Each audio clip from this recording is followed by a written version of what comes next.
I want to welcome all of you to this special types of linear programming that we are going to do, because the thing about this special types of linear programming is that it can help you to see the practicality of linear programming. And it is part of a linear programming class known as the network flow models.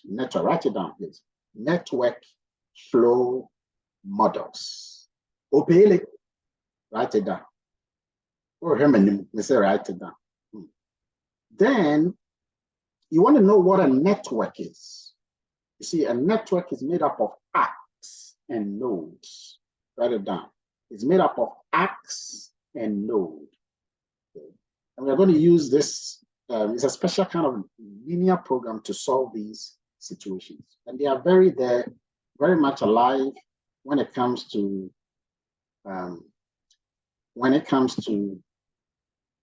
what do you call it? When it comes to applications, real life application of linear programming, you get these things all the time.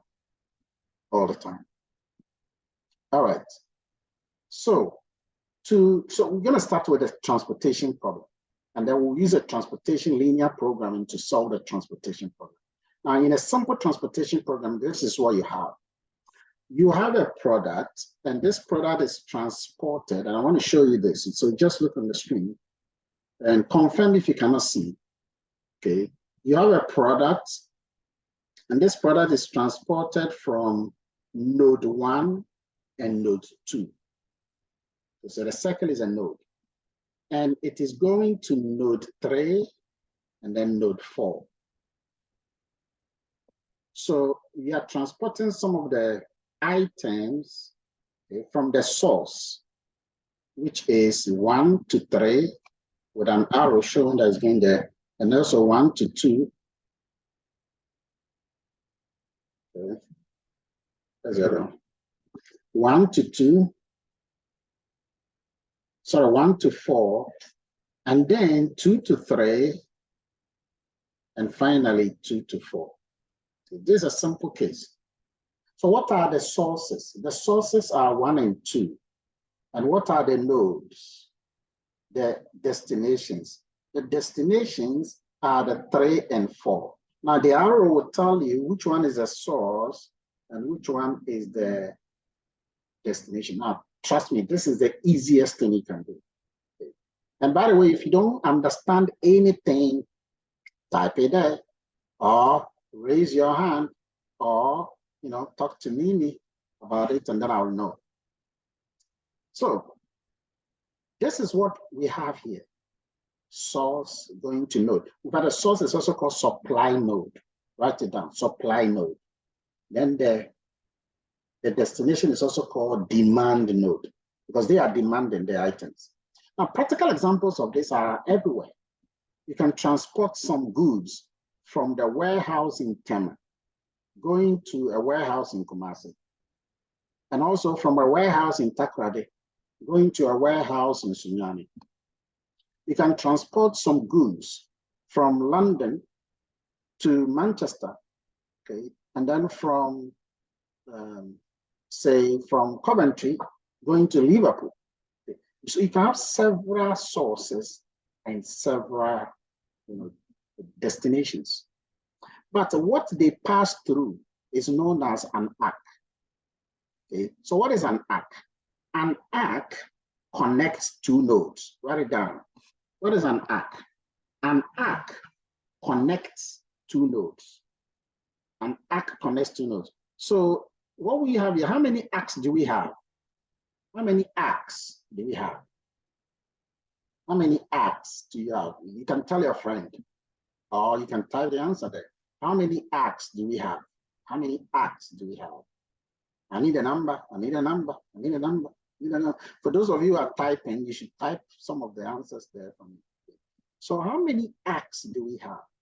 Is it 1 arc, 2 arcs, 3 arcs, 4 arcs, 5 arcs, 6 arcs, 7 arcs, 8 or 9 or 10 arcs? How many arcs? Okay. So when you look at the arcs, there are 4. There are 4 arcs. Okay. Now, the name we call these arcs are the decision variables. Write it down. The decision variables are the arcs. And an arc connects two nodes. So what is the difference between an arc and a node? The arc connects two nodes. So an arc can be an arc can be like, Accra to Medina is an arc. So there's an arc, a road which is connecting that of Accra and Medina. Okay. You can have aeroplane pathways. You can have motor pathways. You can have cycles pathways. You can even have human pathways. You can have car, lorry, and all of that. All of these are examples of arcs. Now, you transport the item from the arc to the node. You transport an item from one node to another node through the arc. One node to another node through the arc. So take note of that. And because the arcs are the decision variables, the way you write the decision variables are not just x1, xi, no. But they are two things, xij. Why? Why is the decision variable xij? Because it is from one node going to another node. It's from one node going to another node. That is why the decision variables are xij. So if you take the first one, suppose I want to actually label this decision variable, this arc. What name will I call it? Type it there for me. Suppose I want to actually give a name for this first arc here. What name will I call it? I'll call it x what. X what. What name will I give to that arc? What name will you give to this arc if you are to give it a name? Okay. All right. So you give it a name, which is x13. Okay, that is the name of the arc. Then the second one, we call it x14 because it's from 1 going to 4. The next one here is x23. You just look at the number and where it's going. The first number is the sending node. The second number is a receiving node. And then the last one will be x24. So these are the names of the arc that you will actually be writing. And they represent the decision variables. You got to find it. You are usually told that there's a cost of transporting the item from node I to node J. So in this case, we are transporting from node 1 to 3, and we can assume that the cost is, say, $10. The next one, from node 1 to 4, we can call it maybe 9. You can see that I'm separating the cost from where I have written the decision variables. Okay, I've written the decision variables close to the sending node, and I'm writing the cost. Sometimes it's not cost, but also time, because you want to minimize the costs, but you also want to minimize the time. Sometimes it's not only minimization, it's also maximization. So you want to maximize a certain returns or revenue by virtue of what you are sending. You can say that the cost of sending from node 2 to 3, this is equal to, say, 15, and from node 2 to 4 is, say, 5. So this is what we mean by a network model. Now, it is also a transportation model. Why? Because you can see that we are sending from one node to the other. Who's not clear with this? Who is not clear? And then I can clarify that. I wish I can try to copy all of these things and move it somewhere. That's what I don't think is there. Okay.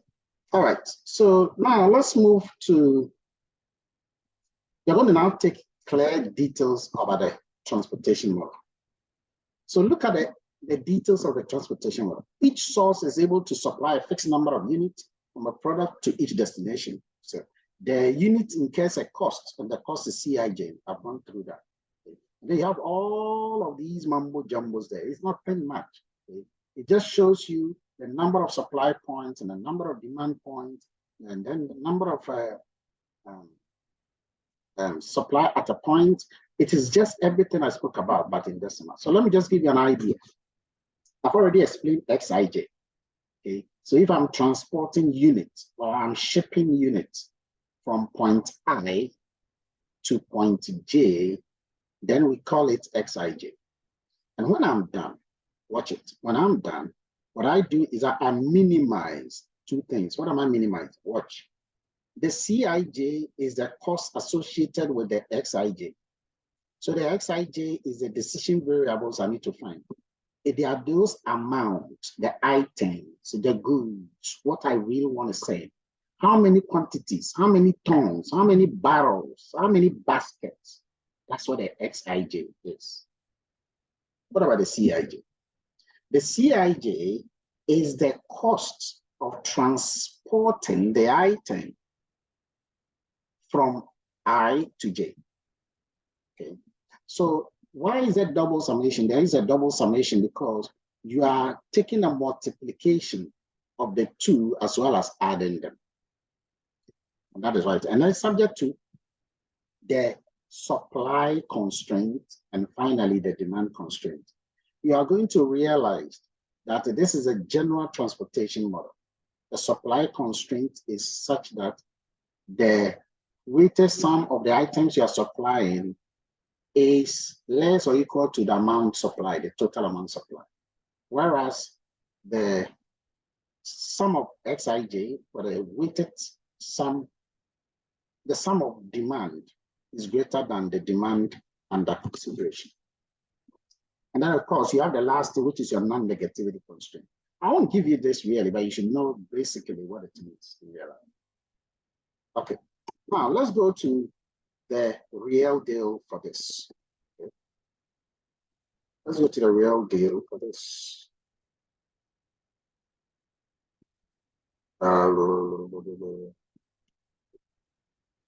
So hang on a second.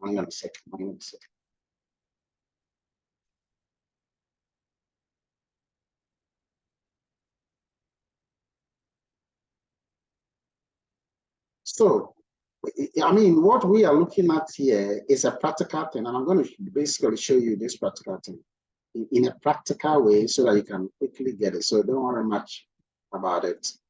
Okay. Then you can get it fully done. Okay. So let me just recapitulate what we've done. A network. A network is an arrangement of paths.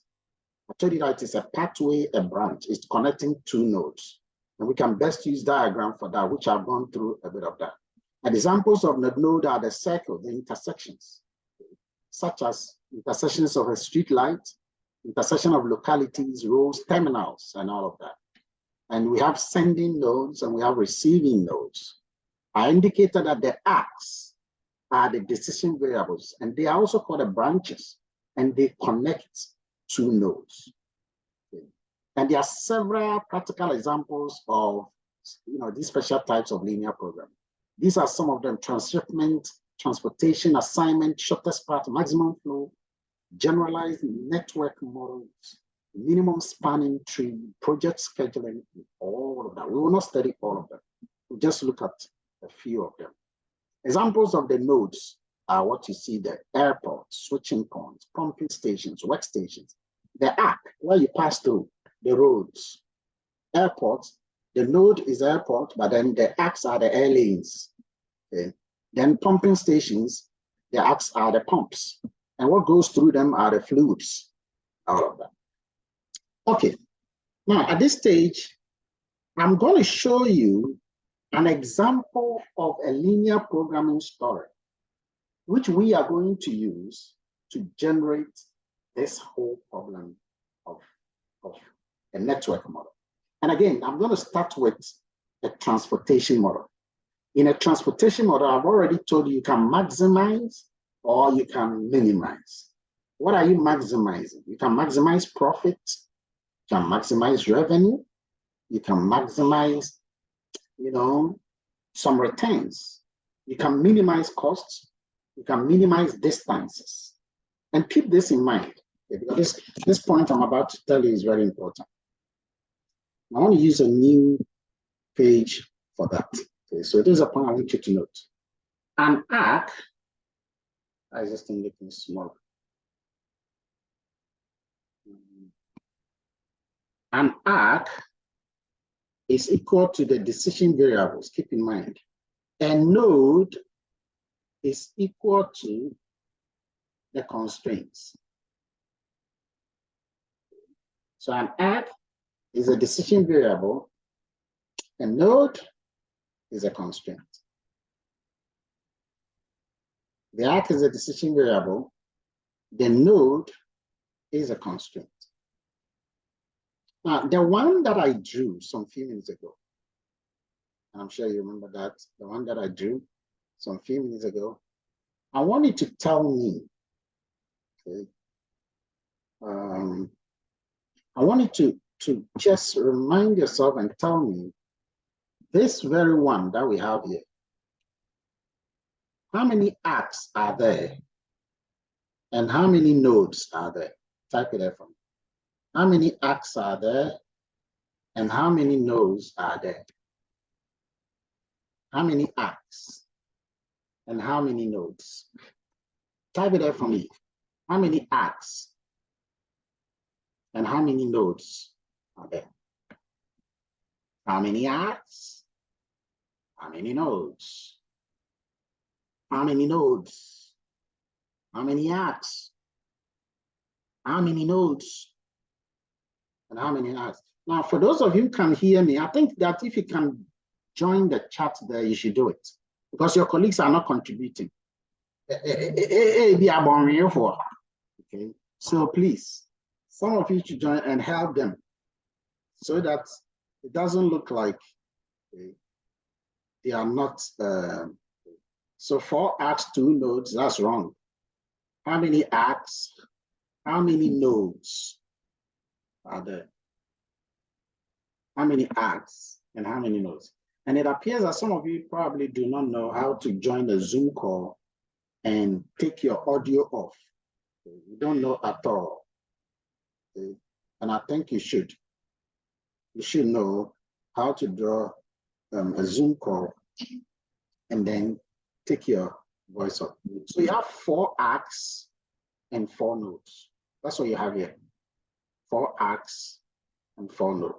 Now you should know that because there are 4 nodes, how many constraints should we have?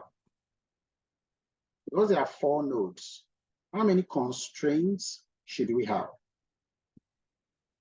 How many constraints should we have? Okay, exactly, Anthony, we have 4 constraints. That's what we need to have. So you need to have 4 constraints. Okay, it will help you. Okay, how many constraints do we have? And then that will be the best way to handle it. It is the best approach to handle this situation. Now, let's go to the next thing. Because we are dealing with the arcs and then the nodes, you got to know that in particular, there must be 1 constraint for each node. 1 constraint for each node. Okay? So if you are taking those, note that down. 1 constraint for each node. 1 constraint for each node. So if there are 2 nodes, then you get what? 2 constraints. If there are 7 nodes, you get 7 constraints. Let's take a typical example of a transportation problem. And I'm going to do that using this story. So I'm going to take 2 kinds of transportation problem. The first is known as a balanced transportation problem, and the second is known as an unbalanced transportation problem. Please pay attention. In a balanced transportation model, all the constraints have equal to symbol. You're going to see that very soon. In a balanced transportation model, the constraints have equality. You remember that one of the major things about linear programming is a non-negativity constraint. That is it. But in a balanced transportation model, we have equality constraints. That's the point. What does that mean? It means that the supply, the total supply, is equal to the total demand. That is what it means. In a balanced transportation model, please write it down. Write it down. In a balanced transportation model, the total supply equals the total demand. Okay, the total supply equals the total demand. So that is the first thing you want to know. What do you think in a balanced transportation model it is? What do you think in a balanced transportation model it is? In an unbalanced transportation model, unbalanced, the total supply is not equal to the total demand. The total supply is not equal to the total demand. That's called an unbalanced transportation model. I'll give you examples of each one of them. Okay. Now, let's get this story. And with this story, you will get it. You will get it. You will get a transportation problem. So let's take the story. Here's the story. Wheat is harvested. Let me just be highlighting some few things. So wheat is harvested. Okay, in the Midwest, and it is stored in grain elevators in 3 cities. So the 3 cities that have the elevators are Kansas City, Omaha, and what is that? DM. Okay, there's Des Moines. Okay, so those are the 3 cities. Okay, 3 cities. So how many nodes do you think that is going to be? Keep that in mind. Then the elevators will supply 4 mills, flour mills. Okay. Remember, these are wheat. So 3 flour mills are waiting in Chicago, St. Louis, and Cincinnati. They are there. So how many nodes do you think this will also contain? Now, the grain is shipped to the mills, the 3 flour mills, in railroad cars. Now, these railroad cars look like trains, but they are smaller kind of, tram of trains. Each of these cars is able to hold 1 ton of wheat, and each elevator supplies the following number of tons of wheat from the elevators, the grain elevators, to the mills every month at the following cost. So let's look at the cost associated with sending the information. So you can see from this table, a beautiful thing is happening. What is that? You can see that from Kansas City, you are supplying 150 tons of elevators of wheat to all of these mills. One of the mills is in Chicago, one of the mills is in St. Louis, one of the mills is in Cincinnati. You're supplying them there. You're supplying them there. Now, so when you take the ton from this 150, it doesn't mean that all of the 150 is going to Chicago. In fact, it's not even possible for it to go to Chicago because Chicago alone needs more than the 150. But it is possible that part of this will go to Chicago, St. Louis, and Cincinnati.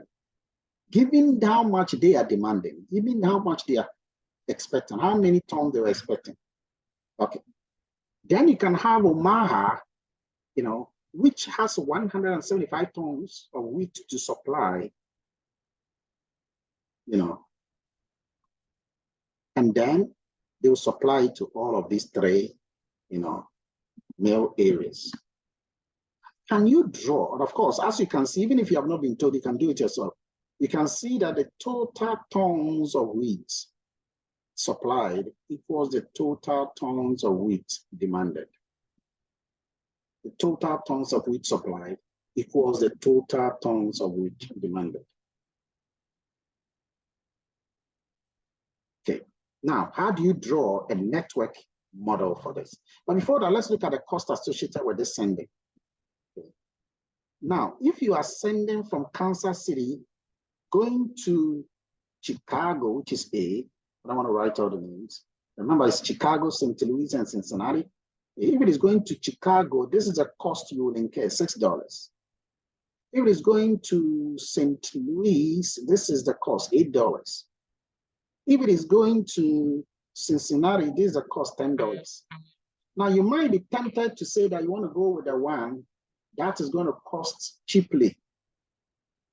But if you go to the one that is going to cost cheaply, which is 6, okay, and then Omaha will also go to the one that is going to cost cheaply, which is 7, and DM is going to go to the one that is cheaply, which is that. So all of them will be supplying toward Chicago, which will not make sense.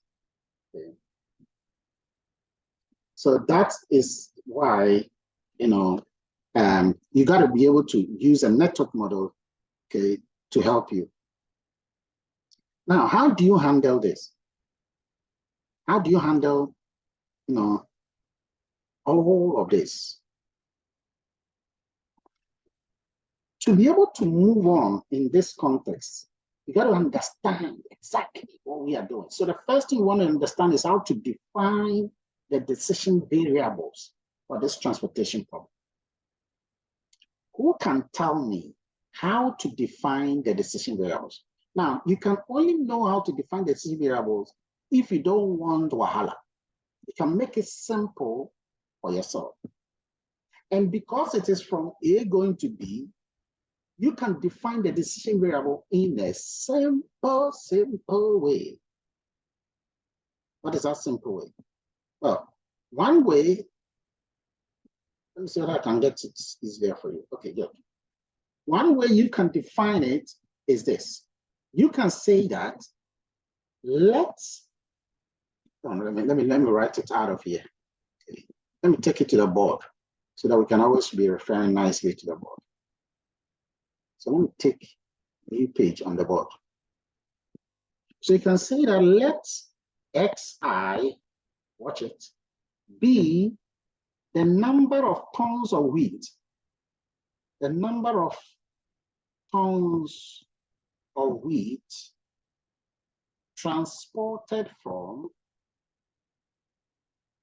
the number of tons of wheat transported from node, and watch the way I'm going to do it. I'm using a different color for that purpose. Transported from node I to node J. I'm going to keep it simple. In fact, you could have also have said transported from elevator I to mail J. Okay. Sometimes if you don't want to get yourself complex, you say from node I to node J. Okay. And then you have to define that where I is equal to 1, 2, 3, and J is equal to 4, 5, 6. Remember, the J's, that is the mills, are 3, and then the elevators are also 3. So this is how you got to define your decision variable. Now, another way you can do it is that you can just say that, you can take them one by one, and you say that let X14 be the number of tons of wheat transported from elevator 1 to mill 4. And then you continue. The second one, elevator 1, you know, to that, which will take quite some time. But this one gives you a very simple way of documenting how to write the decision variables. I've told you the decision variable is still X, but it is X from somewhere to somewhere. It's X from somewhere to somewhere. Now let's go to the next question. The next question says that develop a network graph model of this problem showing all the costs and the decision variables. In other words, draw the graph. So first of all, how many nodes are we going to have? And how many arcs are we going to have? Who can guess? how many nodes and how many arcs? Do you know how many nodes? Nodes. Nodes. You can see it from here. Nodes. 6 nodes, Anthony. Very good. Okay, so you got 6 nodes. And then arcs. How many arcs? Sometimes one way you can know the arcs is that you can see it in the table on this one. You can see it. You can see it is right there. You can count it. Very good. Somewhat 9 arcs. Okay, and that is a beautiful interpretation of that. Now you can see the arcs here. Okay, those ones there, those are the arcs. All of these are the arcs. So we are going to draw this. Remember the numbers and remember the supplies and then the demands. Okay. So we are going to use, it's always good and easier to use numbers. So we're going to draw. You got to learn how to draw. So we're going to draw. So we'll draw the first one, which is node 1, node 2, node 3. Please be doing it. Be doing it. Because if you sit down without doing it, it's not helpful to you. Okay? Node 1, node 2, node 3. And you name them as numbers 1, 2, 3, 4, 5, 6, you know, like that. And you don't forget the number of tons that are being supplied from each. So when you go to the question, for example, you will know that from the suppliers, we have 150, 175, and 270 coming from Kansas or Mahandia. So you got to go there and document it. 150, 175, and 275. So we write that 150, 150, 175, then 275. These are from each one of these. Then we indicate the next one. And the next one is demand. How much is Chicago, St. Louis, and Cincinnati demanding? 200, 100, and then 300. Okay. So you go and then document that. 200, all of these, 100, and then 300. All of these will be marked because it's a fully labeled network model. Fully labeled. Now, at this stage, you are ready to now draw your arcs. So let's take the different things to draw the arcs. The first arc that we want to draw is that. Okay. So I'm going to take it from 1 and then move it to 4. Take it from 1 and then move it to 5. Take it from 1 and then move it to 6. Okay. You're done with the first drawing. Then you go to the second drawing. And then in the second drawing, you take it from 2, move it to 4. You take it from 2, move it to 5. You take it from 2, move it to 6. You're done. Now you go to the third one, you indicate your graphing. And that will take care of 3. Take it from 3, move it to 4. Take it from 3, move it to 5. Take it from 3, move it to 6. So you've been able to draw all your arcs. What is now needed is drawing your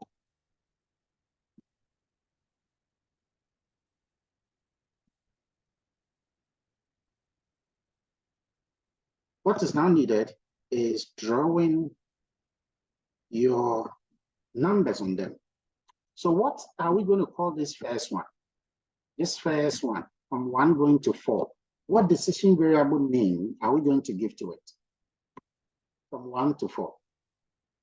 What decision variable name are we giving to it? I'm sure you coming together you are getting to know yourselves today, right? Because it's nice to know yourself. So let me see. And again, you can go to the board and then write your answers there. X14, perfect. So we write this one, X14, label yours. What about the second one? X15. What about the third one? X16. Okay. Then we'll come to the next one. The next one will be X24. x2, 5, x2, 6. Nicely done. Then go to the last one. Then document that. x3, 4, x3, 5, x3, 6. This is a fully labeled. And now you need to add the prices, the costs associated with it. So from Kansas City, going to the rest is 6, 8, 10. Okay. From Kansas City is 6, 8, 10. So how do you document that? Well, you write it there 6, 8, and then 10. Where you put them there are very important. Where you place them are critically important. Now, the next thing is you go to number 2. What are the costs? Go to the table. The table will always be given to you, so you don't have a problem. All the time you have the table. The table from Omaha is 7, 11, 11. Okay. 7, 11, 11. Okay, good. So you now go and then document that, which is 7, the first one here, 11, and then 11. And then the last one, go and check it. And you see that it's 4, 5, 12. So you go there, and then you go and document your 4, your 5, your 12. This is a fully labeled network graph model. Remember, these are the supply, these are the demand. You can put the total also there if you want to. Okay, right, 600, that's the total when you add all of these. 600 when you write all of these. This is a lot of max. Please remember that if you check some past questions, you see that the nodes are plenty. Sometimes you have 7 nodes here and 14 nodes on the right. Sometimes you have 5 nodes and then 11 nodes. So it's not all the time you're going to get sample 1, 2, 1, 2, 3, 4. No. I mean, once you understand the principle, you got to push it through all the time. So learn how to write your own, draw your own graph. Let's go to the next part of the question. The next part of the question says, formulate the mathematical model for the problem. So it's one thing drawing the model. The other thing is formulating the model. It's very simple, I can assure you. Let me show you something. Very simple. If you are ever formulating the model, once you have drawn it nicely, you don't need to worry. Why? I'll tell you why. In formulating the model, first of all, you need to decide whether you are minimizing or maximizing. In this context, are we minimizing or maximizing? We are minimizing. Very good. So now you go to the Z, you write your Z, and then write minimize, just as you want. Equal to. Now, if you can remember, in the normal linear program, you write the coefficient and then you write the decision variable.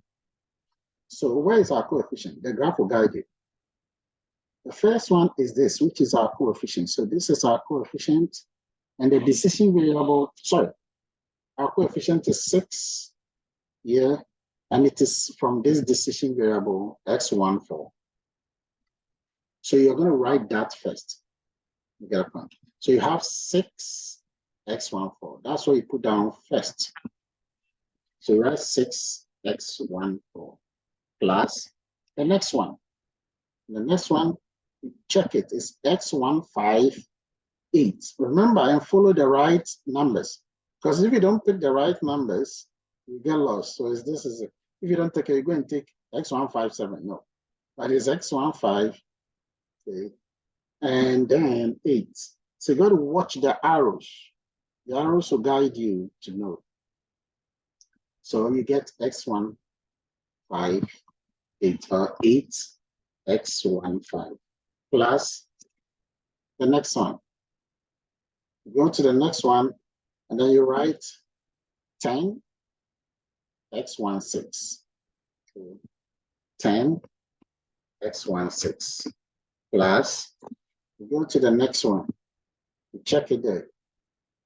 x247. So you note that down. Okay, 7x24 plus, go to the next one, which is x25, 11. x25, 11.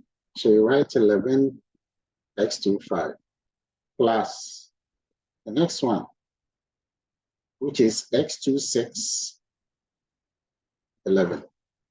x26, 11. So you write 11x26 plus, go to the next one, which is x34, 4. x34, 4. And again, if you have drawn it, you know x4, x34. Plus, you go to the next one, which is x35, 5.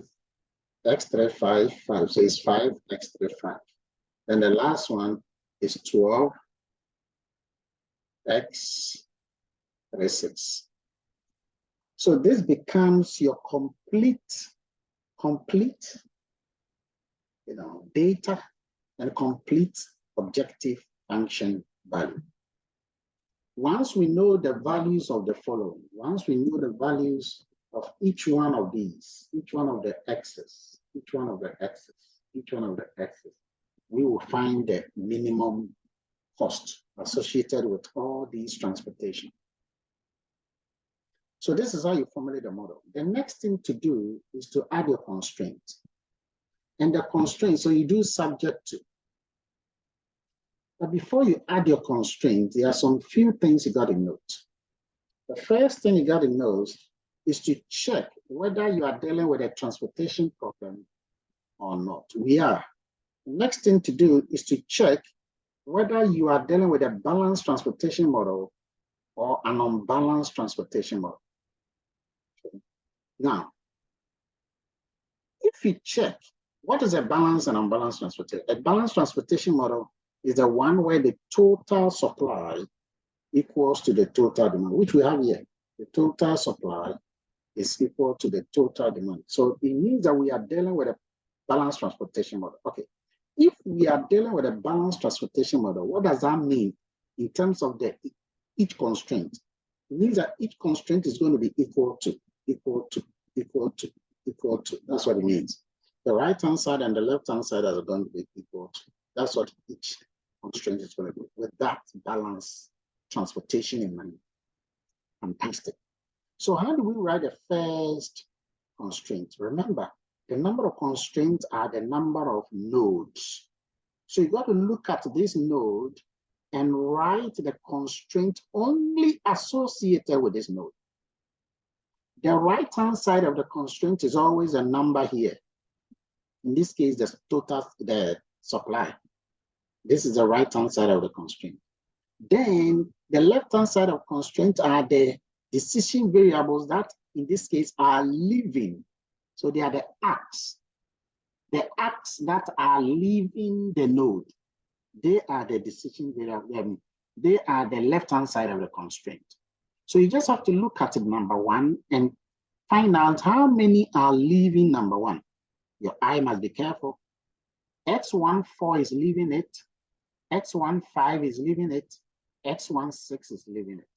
So when you go writing the first constraint, the first constraint will be X14 plus X15 plus X16. All of these are leaving it. And because they are leaving it, you can make it minus. And of course, they will all balance it. And then it's a balanced transportation model. So you write equal to. And then the right-hand side, if you check the right-hand side is 150. Okay. So you just write 150. If you apply minuses through all of these, it will still be plus. So that's why I decided not to do that. Let's look at the second constraint. Watch it. The second constraint, first, the right-hand side value is going to be the 175. And then you come to number 2 here and check which acts are leaving it. Leaving it. It's X24, X25, X26. And they are all going to be equal to 175. So you now write X24, X25 plus x26. Now all of them is equal to 175 even. Even before you come to the third one, you should know that that one is going to be x34, x35, and then x36. Now you check the things leaving it total, and this is a total 275. So you write equal to 275. These are the supply constraints. We have to now deal with the other one, the ones on this side. So this time we check the arcs that are entering it. And here you got to be careful. It's just slightly open your eyes. So for example, which arc is entering it? X14 is entering it. X24 is entering it. X34 is also entering it. That is how you got to attack it. Okay, X14, X24, X34. So when you're going to this second one, it's going to be X14 plus X24 plus X34. And this is supposed to be equal to, check the total demand there. And the total demand is 200. So you write this is equal to 200. Then we go to the next one, which is this arc here. What are entering it? X15 is coming into it. Look at the arrow. X25 is entering it. X35 is entering it.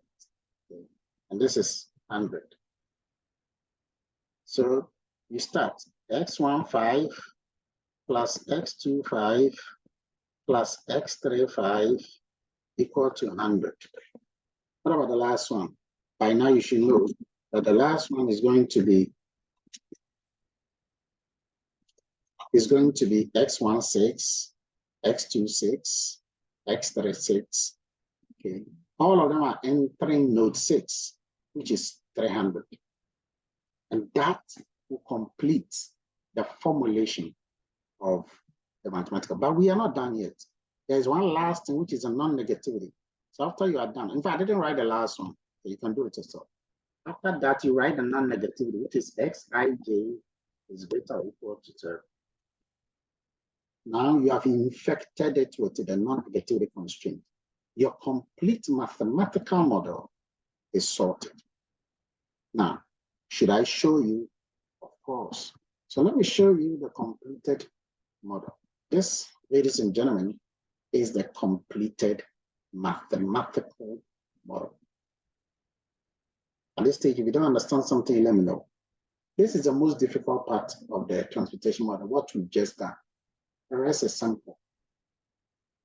So we can formulate all of this in Excel. I can formulate it in Excel, so you too can formulate it in Excel. As it is, it's very easy to formulate it in Excel. Okay, how? Now, we saw that the transportation model, we saw that the demand was equal to the supply, but what if the supply was demand was bigger than the supply? If the demand was bigger than the supply, that is, suppose Cincinnati is raised, the value there was 300.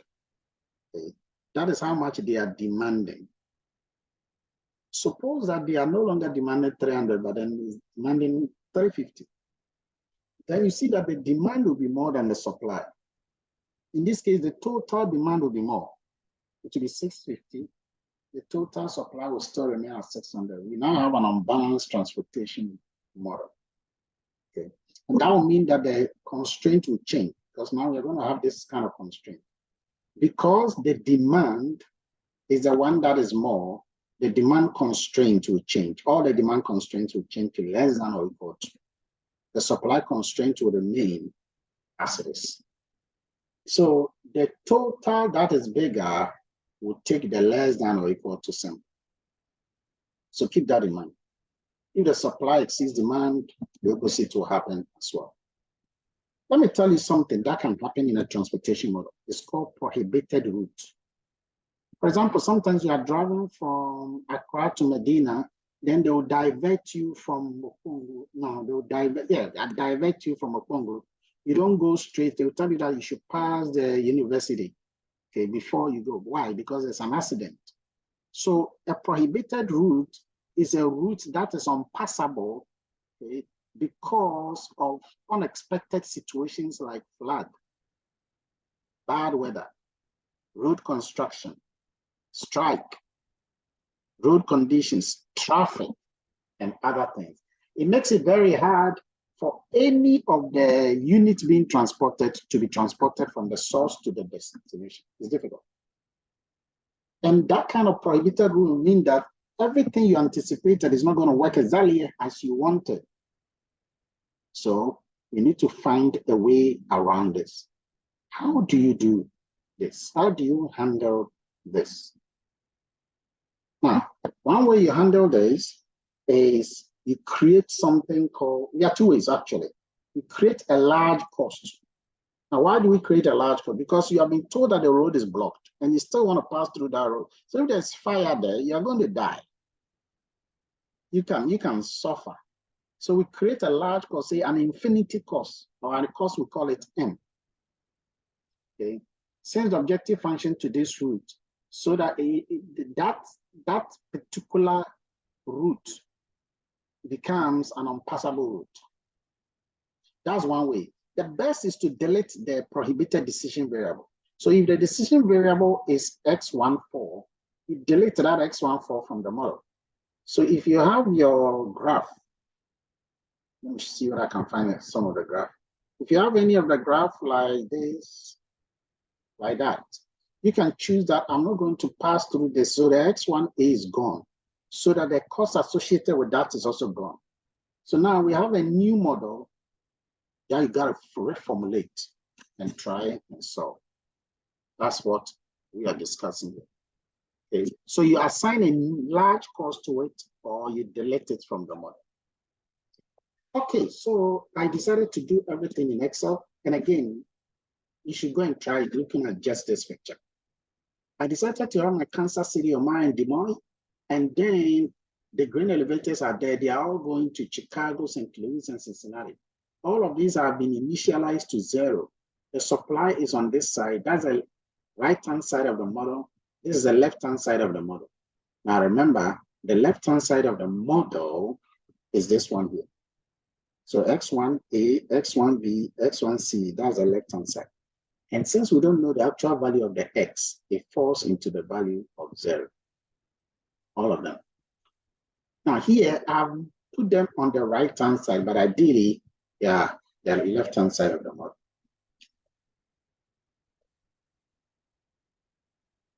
Now, the next thing, I mean, if you look at this, you can easily formulate them. Okay. So you can have this formulation there, and then the supply, the demand too, you can have them here. Okay.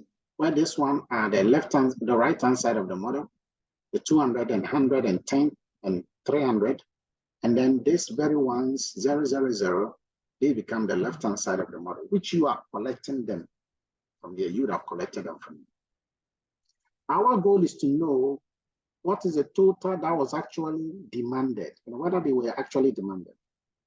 Each of these, watch it here, each of these is multiplied by the cost associated with them. Remember, these are the decision variables, and you multiply them by these costs. So 6 will be multiplying the value here. Okay. All of the values here will be multiplying all of the values here. That's what they will do. They'll multiply all the values here. Then the next one. So in the process of the multiplication, you can choose some product and use some product to be able to handle the whole thing there. Again, you should go and learn these things on your own because that's the best way. In an exam situation, I will never ask you to do this, but in an assignment, you'll be asked to do this. Once you do this, and then you can now go to the multiplying this by the in the model. And then you can now find the cost here. So this cost you are seeing is each cost. Look at it here. 6 times X1A, and this is X1A. Okay. This value, let me show you. This is 6 X1A, and this is a 6, and this is a X1A. So you're multiplying. And so what you're saying is that you should use some product. Some product means I multiply and then add. So you can see that I'm multiplying this and this. Then I add it to the 8 and X1B. Then I add it to the 10 times the X1C. Then I add it to the 7 times the X2A. And then keep going. Now here I used A, B, C, but in the previous one would have been 4, 5, 6. 4, 5, 6. Once you are done with that, the result must be inside here in the cost, because that is the actual value of Z. And then you run the model, and then boom, you get a beautiful result. Where's the result? Now, and again, I would love you to go and do it, in your spare time, so they can. So all the process of doing it are all here in the Excel. How it looks like, how you collect them, is all done here. And finally, you get this result. Let me show you a proper mathematical model you will get. Okay. This is a proper mathematical model. This one. You see, this is the result here. Now, how do I know that this is a result, or how do you know this is a result? Let me zoom it a little bit. So this is a zoom of the result. You can see that now we have the values of the decision variables. So what it means is that you should supply 25 tons of wheat from Kansas City to Chicago, nothing from Kansas City to St. Louis, 125 from Kansas City to Cincinnati, and that will be a total of the 150 supplied. And they were actually demanding 150. So that is exactly what they wanted. So supply was now truly equal to the demand. What about Omaha? Omaha should supply nothing to Chicago, nothing to St. Louis, and all of this 175 to Cincinnati, which is exactly what Cincinnati was demanding, and that's it. And then finally, the DMN, you can go through all of the rest. Now, how do you find the total? The total is very simple. To get the total, just take the 6 times the X1A. Which 6? The 6 that is here.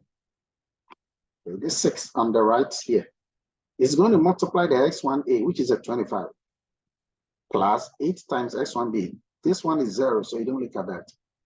Plus 10 times the X1C. The X1C is from Kansas City to Cincinnati. You multiply, and that will help you to get the Z value. Remember, when you do all of that well, you will get this Z value. So this Z value I'm showing you here, if it is an exam, you will not get that value. You won't get it. Apro, you will never get it. And you have to get it by yourself. Also, watch it that the values here, I would remove them.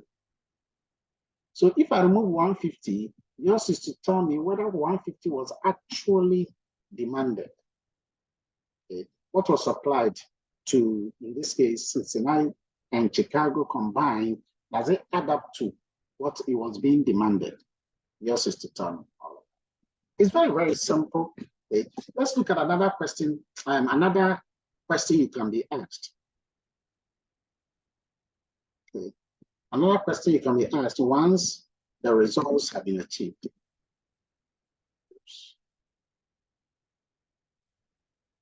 Okay. So the question you can be asked is this. Your mathematical model has been solved. What is the optimal solution to the wheat shipping problem? Draw it first. Now the optimal solution is obvious.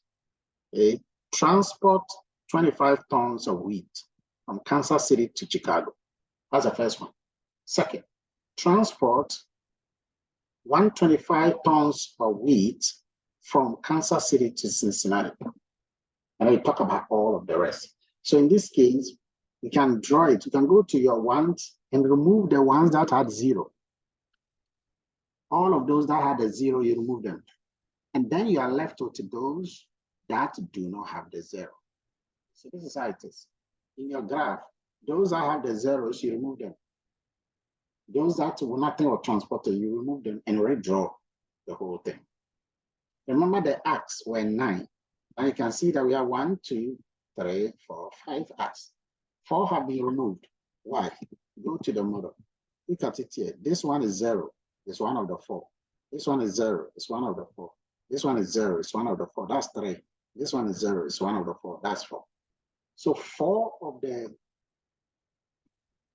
the decision variables are 0, and that is why you can see that the X have to remove those ones. Now, so this is how you write it. Transport 25 tons of wheat from Kansas City to Chicago, 125, just like that. It's very simple. That's what we mean by the optimal solution. Optimal solution. What is the total cost? I showed you how to get the total cost. Okay. So the total cost is you take each one of them, you multiply it by the corresponding decision variables, and then you get boom, 45.25. So that is a minimum cost according to this model. Next thing we can have are several other questions. Okay, I'll look at this next week. But for now, I want to go to transshipment model. Transshipment. Now, transshipment is not difficult at all. As the name sounds, is in between things. Transshipment has to do with an intermediary. So let's say that you are from Accra going to Medina, and you got into Okpongolo. Okpongolo becomes a transshipment point. It is a point where it's connecting Accra to Medina. Transshipment to pay Accra to Medina, that's it. So look at this model here and tell me how many transshipment nodes are there. Be careful with your answer. How many transshipment nodes are there? Be careful. If you do Lotto, I'll catch you. How many transshipment nodes are there? You can tell me. Transshipment. Transshipment. I remember last time I looked at this, I got confused myself. That is cool. Don't worry, just look at what has been written and that's enough. What is a transshipment node there? Okay, I have my first answer. Anthony, 2, yes, generally. And I know people are now going to get the next answer. How many supply nodes are there? How many supply nodes are there?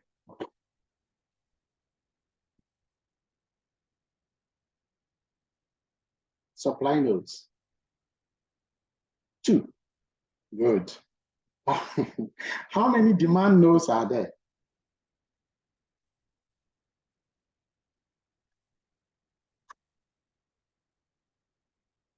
How many demand nodes are there? You know, when somebody has given the answer and the way you thought the answer was going to be, it's going to be now. First, when I said to be careful.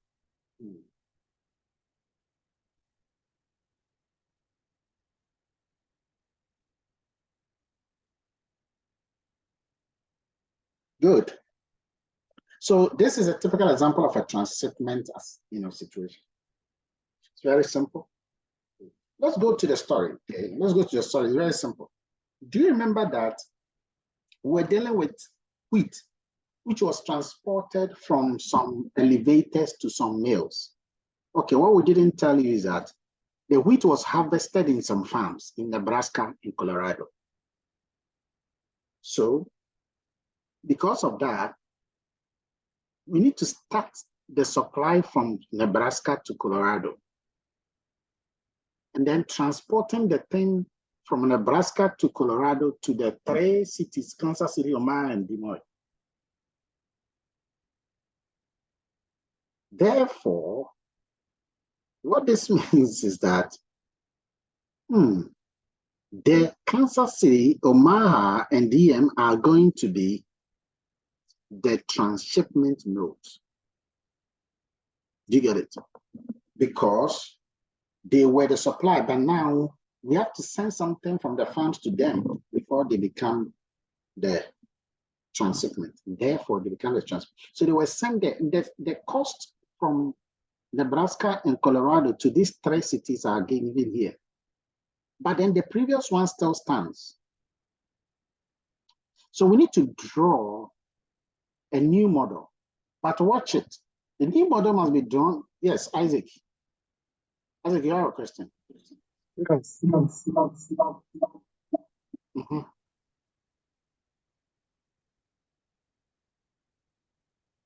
Yeah, go ahead. Doc,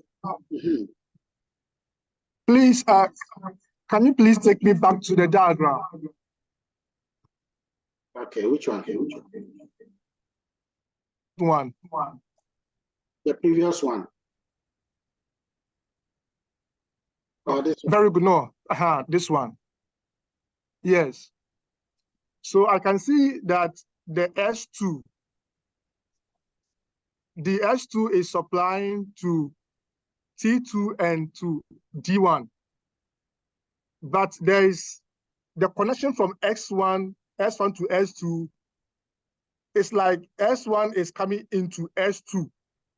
So I was confused why that one is still supplied, because some coming into S2 and it's going out to T2 and D1. The initial one, you realize that the supply. Yeah, I was waiting for any of you. Can you please hear me? Any of you to ask me about why is it that it's going from one place to the other. Nobody did ask, and so I left it for you to think through it. And that is a point. So the point is that most of these are supplies and demand at the same time. So for example, if you look at this transportation model, this T1, this T1 is a supplier, and it's also a demand, and it's a transmitter. It's demanding from S1, it is supplying to D1. It's supplying to T2, it's demanding from T2. If you look at this S, it is supplying, but it's also receiving. It is supplying and it's also receiving. This S2 is supplying, but it's also receiving. So it's a supply, it's a demand, okay?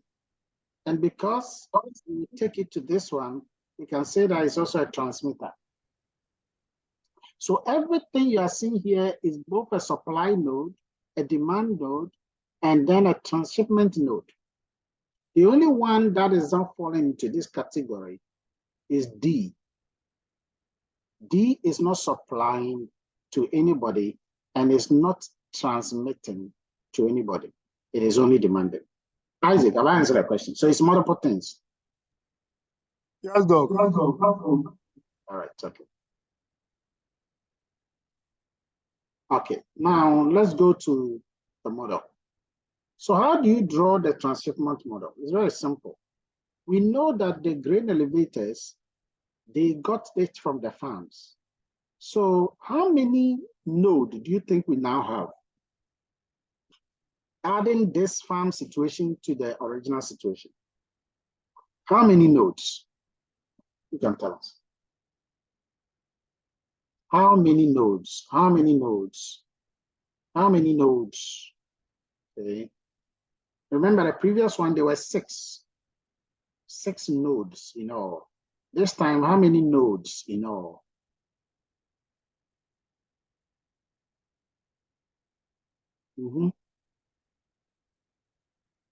Okay, so you have 7, good.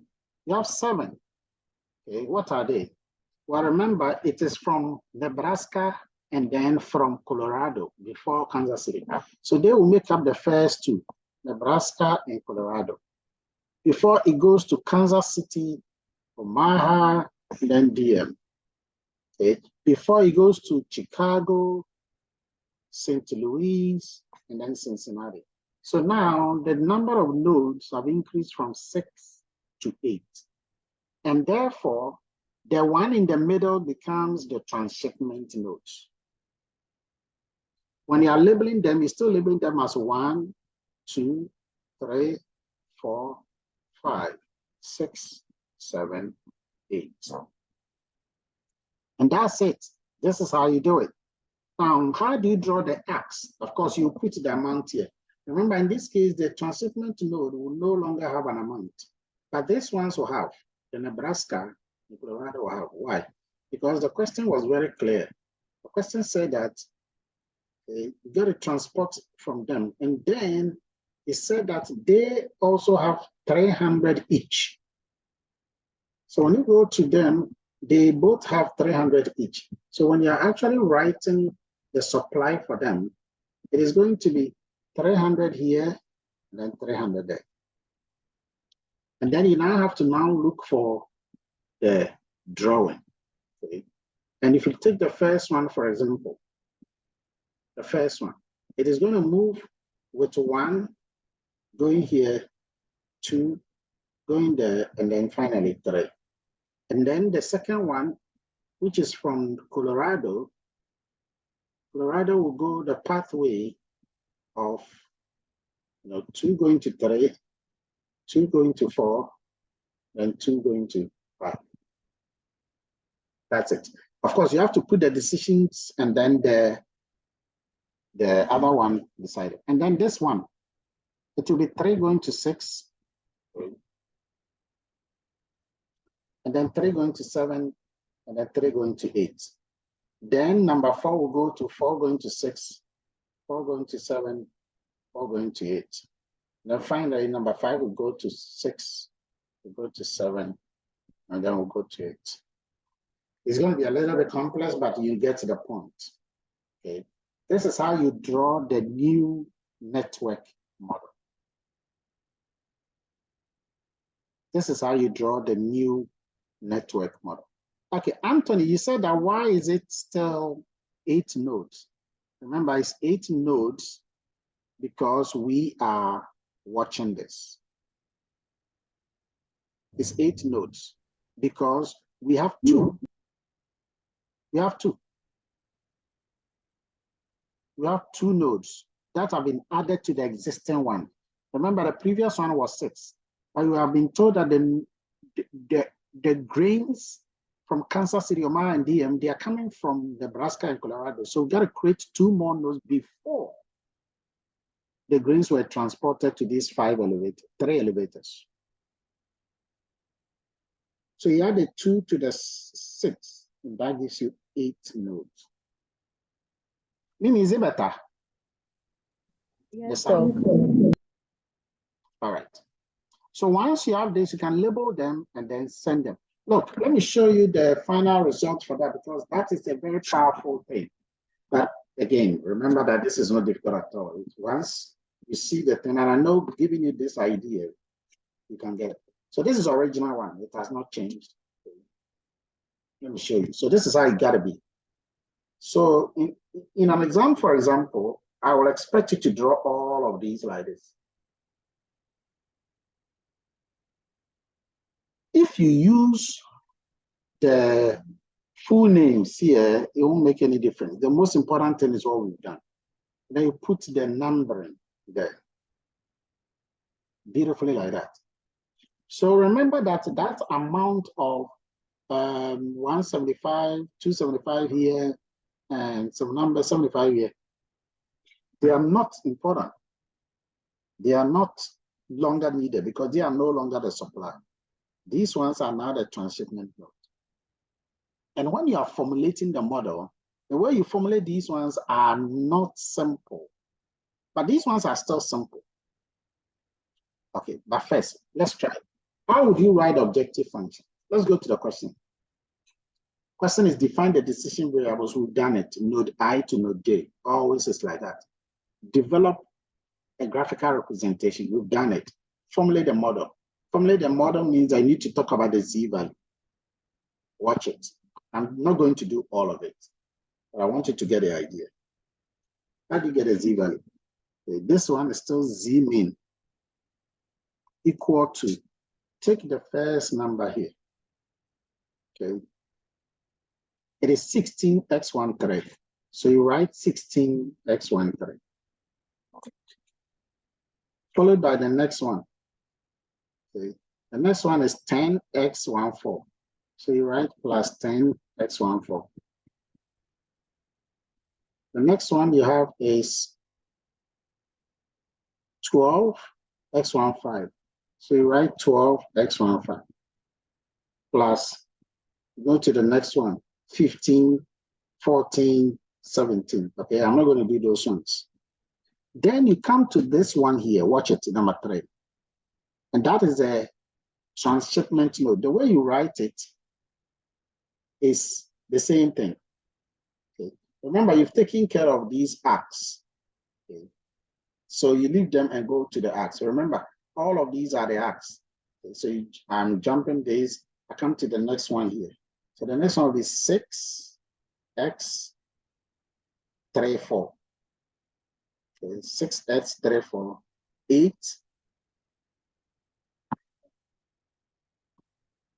8x37, 10x38. You keep adding them, all of them. It's for the arcs. It's for the arcs. So that's fine. Okay, the next thing now you got to do is this. You got to do the constraint. And you remember we said that each constraint is the arcs leaving it or the arcs entering it.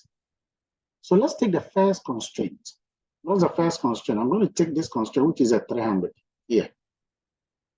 So, and remember, this is still a balanced transportation model. Okay. So when you're taking the constraint, you look at the arcs that are leaving it. Which arcs are leaving it? X13 is leaving it, plus X14 is leaving it, plus X15 is leaving it. That's it. Equal to what value? That is a 300 here. So it's equal to 300. The next constraint. Remember, constraints are going to be 8. The next constraint is this very one here. Which arcs are leaving it? X23 is leaving it. Which other one? X324. X24 is leaving it. And then the last one, X25 is leaving it. And this is also equal to what? 300. Just as the previous one is 300. That is for the supply constraint. Now, if you have to do the demand constraint, these ones is going to be the same thing as before. What I am interested in is the transshipment one, this one, the transshipment. If you look at it carefully, that one you are not going to have equal to any number. You just count how many arcs are entering it and how many arcs are leaving it. So watch it, watch it. So the first arc entering it is X13. So you write X13. Okay, that's the first arc entering it. Plus the next arc entering it is X23. So you write X23. And you can see it here. X13 is here. And you can see X23 is also here. That's all. But which arcs are leaving it? The first arc. And they are leaving it, so it must be equal. Whatever is entering is leaving. So the symbol has to be equal to. Then you write the arcs that are leaving it. The first arc leaving it is X36 here. X36. So you write X equal to X36 plus another arc that is leaving it is this one here, X37. So you write plus X37.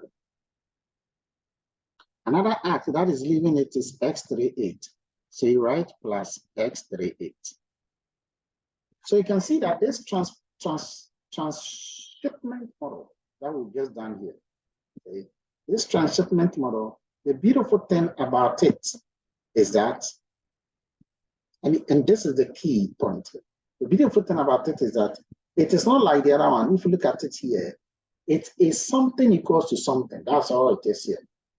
Something is equal to something. That is the beauty of that. So that is for the first arc. Sorry, this one is the first constraint of the transshipment. The second one is the same. You look at the arcs that are entering it and the arcs that are leaving it. Okay. The entering arc and then the leaving arc. That is what this one is about. So in this case, you're going to see that it is X14, X24 equal to X46, X47, X48. And then you can catch it up. Okay. So you do it for that one, and then you do it for the last one, and then you add all of these ones to it. This is finally what you are going to have. Of course, don't forget your non-negativity constraint. Finally, so this is an objective function. And finally, these are the constraints. So you can see that with this one, when you move them, those that were on the right-hand side, when you bring them to the left-hand side, they become minus. And this is equal to 0. It's simple. It's simple. Simple. Now, what you do is that, of course, after you've applied the non-negativity, you now go to Excel and run the whole thing in Excel. Okay. Which I did. And again, you should go and check it later. I put it into Excel. I show exactly how I did it here. And then you have a beautiful model here. And you check, click, click, as usual. And then beautifully, boom, you have this beautiful, work that is here. Let me show you the actual results sometimes are printed for you in an exam situation. This is the result. This is the result. So you can see that you have Nebraska here. Okay. Remember, Nebraska is applying to 3. It's applying to the first one, which is Kansas City, Omaha, and Deer. Okay, so you can see that it is 0, 0. That is where it is from. It is from cell 2 all the way going. So this is where it is shipping from, and this is where it is shipping to. It is from Nebraska, that is 101, going to the 3. And then it's from Colorado going to the 3. And it's from Kansas City, the middle guys, going to the ending guys. And it's from Omaha, another middle guy going to the ending, and then this one. So that's the first thing. These are the constraints. Okay. Remember the constraint, you have the supply and then the demand. The supply were 300, 300 for Nebraska and Colorado. And then you have the middle guys. Remember the middle guys, because they receive and they send, they receive and they send, at the end of the day, they have nothing in them. That's why they are all 0. So they are transshipment. They receive and they send, so they have nothing, which is 0. And then those that are receiving, the demanders, Chicago, St. Louis, and Cincinnati, they have their net supply and net demand here. Okay, so one of the questions you are asked here is this. It says that what formula was typed in cell I1111 for the total cost? Watch it. So this is the formula, the total cost, I11. So this is number 11. I want you to just go here. This is number 11, okay, and this is I. Okay. So the question is asking you that what formula was typed here? Here. What formula was typed there? Now, in order to understand and appreciate the formula that was typed there, look at the Z value. Look at it here. This is a Z value. So watch it. It is taking the coefficient 16, 10, 12, and all of the rest. And then it is multiplying each one by the decision variable. Okay, so basically it is a sum product. Watch it to appreciate it. Okay, so it's taking each one of these, and then it is multiplying each one of them by their respect, and those are the unit costs, by the way. It's multiplying each one of them by the objective functions. Sorry, by the decision variables. And where are the decision variables? The decision variables are the X, this, that. We used to talk about X, 1, 2, and where is that? That one is here. So you can see from here, and this are the X. This one is in Nebraska going to Kansas City. Let me take the first one. So this first one here, okay, this is from Nebraska, number 1. Yes, Miriam. Yeah, dog, please zoom in. I should zoom it. Oh, okay. Is that what you are saying? Yes. Okay, let me zoom.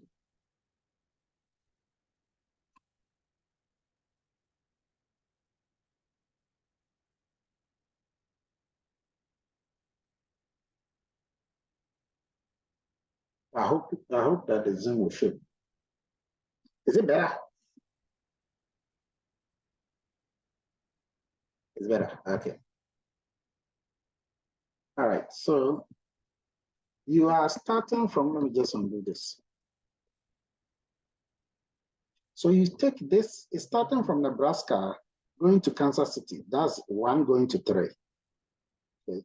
Then it's from Nebraska again, going to Omaha, 1 going to 4. It's Nebraska again, going to DM, that's 1 going to 5. This is the arc, the way we drew it. And eventually, you can see the results is indicating that we supplied nothing from Nebraska to Kansas City. We supplied nothing from Nebraska to Omaha.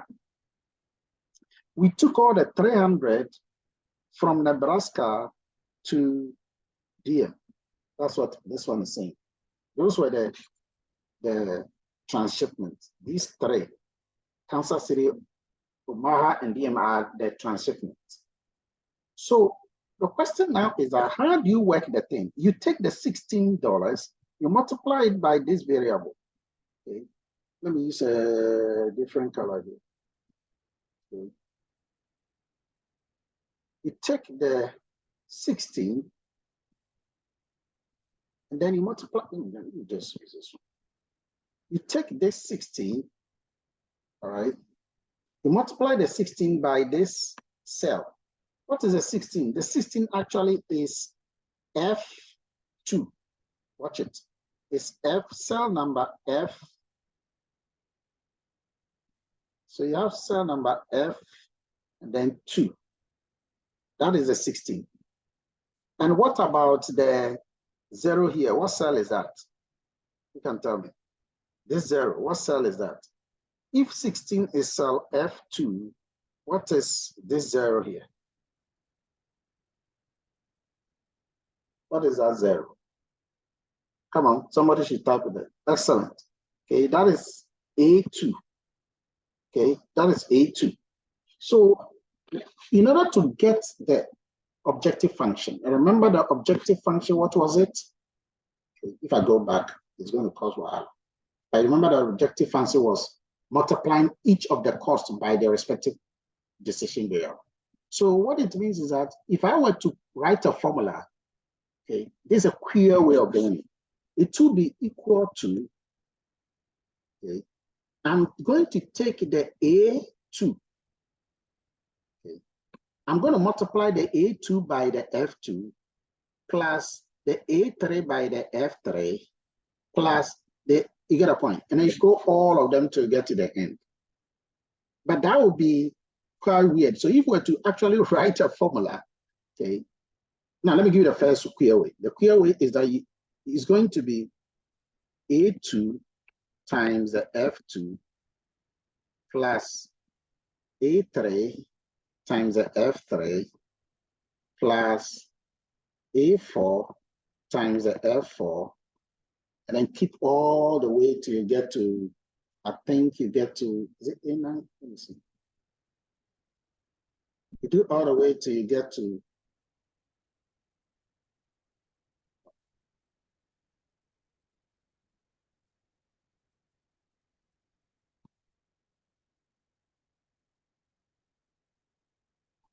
if you go down till you get to this last one, watch it.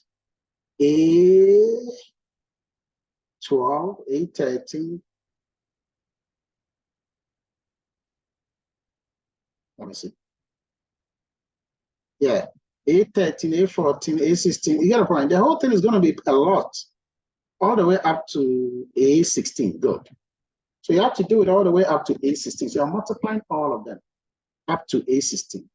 But that is a clear way. Another way of writing it is this. You can rather say that equal to the sum product. If you were to do Excel, that's what you do. Equal to the sum product of A, existing. The sum product of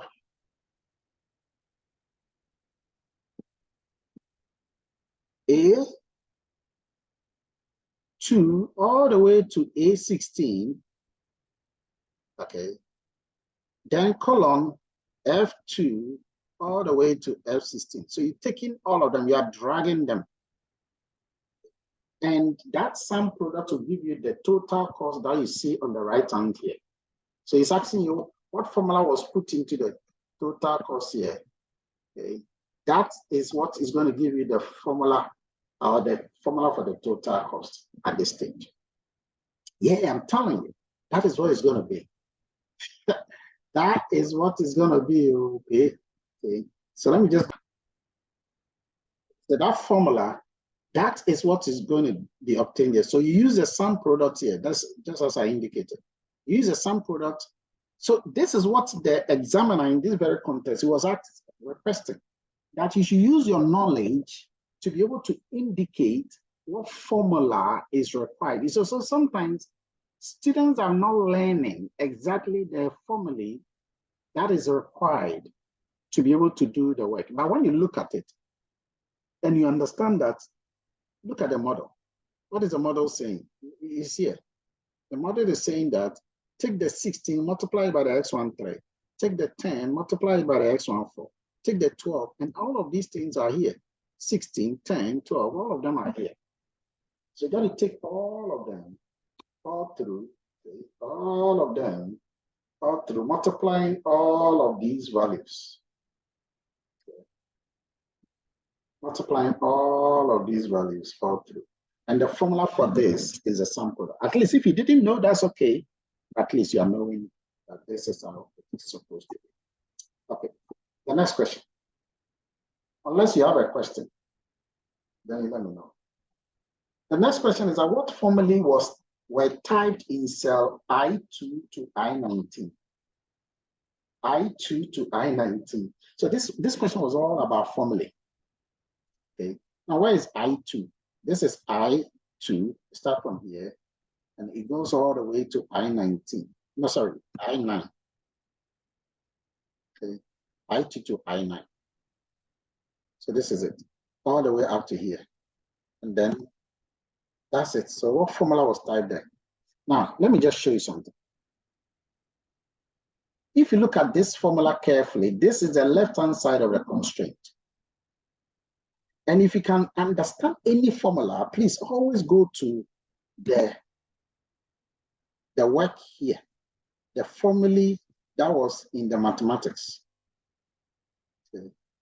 All right, this one was in the model. So look at it. So he's asking you what formula was put here. Come on.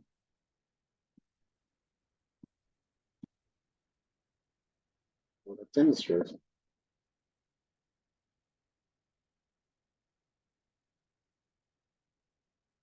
Okay, so when you look at this formula,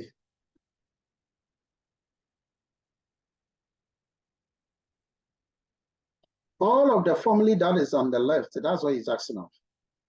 Okay. So you took the decision variable here, here, here, and then you added them. So if you were to actually go here, I'm going to make it down because you guys want to see it bigger. Let me squeeze it down. So if you look at this formula here, for example, formula number I2, how did we get it?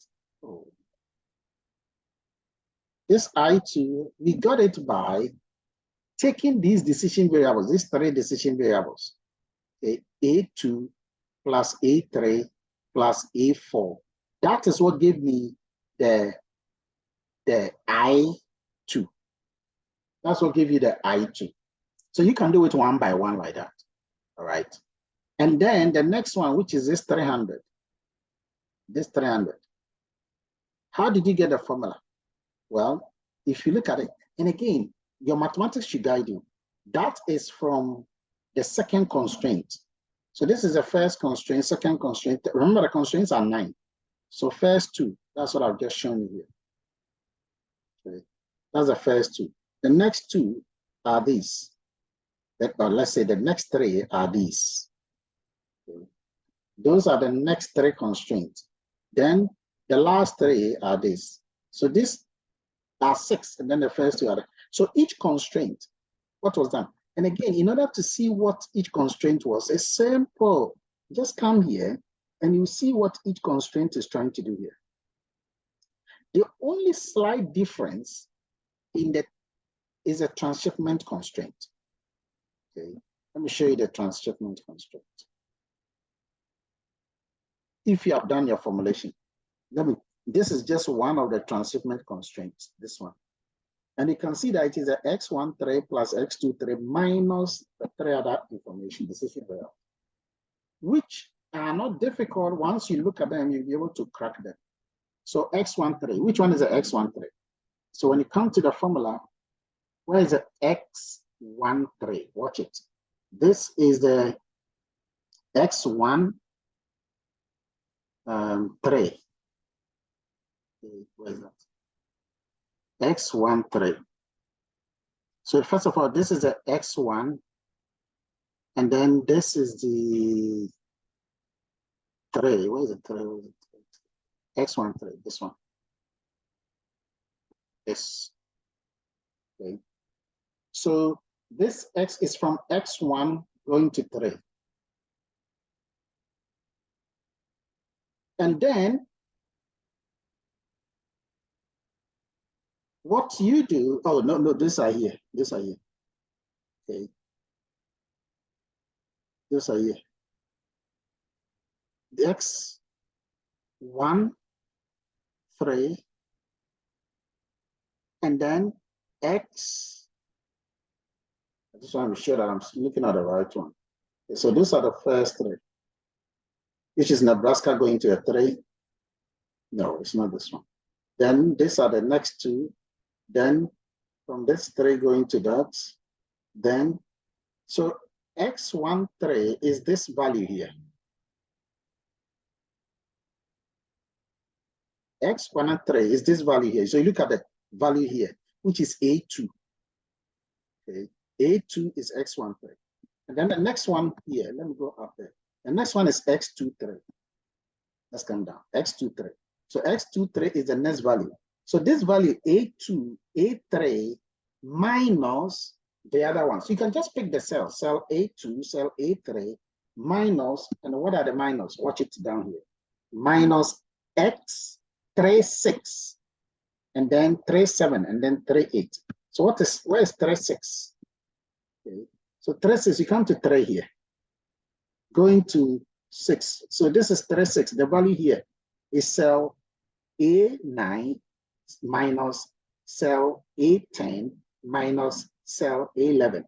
So what he's trying to do here is that he's trying to take cell A2 plus cell A3 minus cell A8 minus cell A9 minus cell A10. That is the formula that gives you this value, this transshipment value, which is what you have here. That should give you this value here, which is I4. Okay. Should I write it for you? Let me write it for you. Okay, that probably makes sense. So if I want to find this value here, okay, it's a transshipment node. Don't forget. That is why it's 0. Transshipments are always 0. Okay. And I'm going to take this one here, this first 2. Okay. And this is according to the mathematics. Okay. So that will be A2 plus A3 minus these 3 values here. And again, where am I getting this note? I'm getting it from the formula. I'll show you. A2 and A3, let me go up. You're not seeing it. Let me make it bigger. Oops.